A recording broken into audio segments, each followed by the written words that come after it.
Overwatch 2 is finally here, and along with it comes a brand new game mode, Push.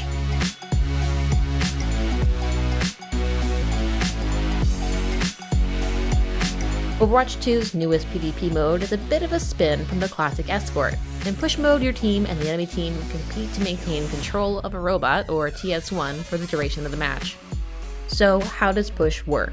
After the first 30 seconds of the match, the robot becomes active. There are 2 barricades located by the robot's start location. Depending on which team won control, the robot will begin pushing that team's barricade in the direction of the enemy team's spawn. While pushing the barricade, the robot moves much slower. However, if at any point on the journey to the end of the route the robot is retaken, it will walk at a much faster pace until it reaches the other barricade.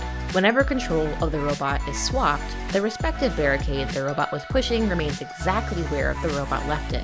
You have 10 minutes to escort the robot while it pushes your barricade to the end of the route. If neither team succeeds in this at the end of the 10 minutes, whichever team pushed the robot the farthest distance is declared the winner. The game can go into overtime if the robot is currently being contested at the 10-minute mark, or if the team with control at the 10-minute mark has less distance than the other team.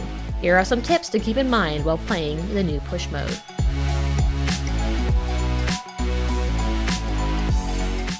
Try to keep at least 1, but ideally 2 teammates on the robot at all times. You only need 1 teammate to keep the robot moving, but the new Push maps have lots of side corridors and alternate passageways for flankers to reach the main route the robot travels, so keep an eye out for sneaky attacks from behind. Tanks and damage heroes can push forward after retaking the robot to cut off enemies returning from their spawn room early. The objective of Push is essentially to run up the timer as much as possible while you are in control, so the longer you can distract the enemy team, the farther your robot will travel. Prioritize staying grouped up over getting back to the robot. Like any mode in Overwatch 2, it is better to make a push as a full team than attempt to contest the robot in a 1v5 fight.